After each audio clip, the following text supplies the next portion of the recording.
Huli sa CCTV ang pagbubutas ng 3 kabataan sa gulong ng mga sasakyan sa Makati.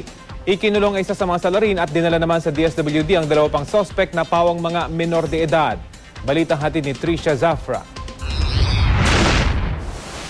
Dito sa JP Rizal Extension sa Barangay South Sembo sa Makati, 2 magkahiwalay na insidente ng pagbubutas ng gulong ng mga sasakyan ang nai-report sa barangay. Isa sa mga naiulat sa kanilang tanggapan ay nakuna ng CCTV.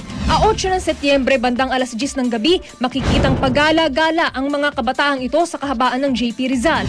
Bandang alas 2 ng madaling araw, muling makikita ang mga kabataan sa lugar. Dito makikitang lalapitan ng mga kabataan ang sasakyang ito sa kalye at sa kabubutasin ang gulong nito. Ayon sa kapitan ng barangay, nahuli ang 3 suspect dahil sa suot-suot nilang damit na hindi nila pinalitan hanggang kinabukasan. 2 raw sa mga ito ang minor de edad na pawang 16 na taong gulang lamang, habang ang isa ay 19 na taong gulang na nahulihan pa ng iligal na droga. So we invited them for questioning, yung mga mapsa namin.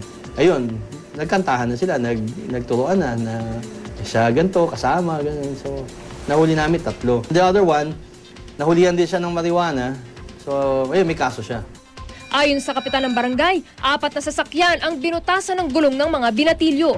Well, ang payo ko sa mga bata, na yun, well, actually, ang contention is yung magulang na may problema. Sa totoo lang, regardless kung ano yung nasa batas na yan, di ba? Kung natututukan ng pamilya, ng nanay, ng tatay, hindi mapapariwala yan. Nasa pangangalaga na ng DSWD ang 2 minor de edad, habang nakakulong naman ang isa pa. Trisha Zafra, GMA News.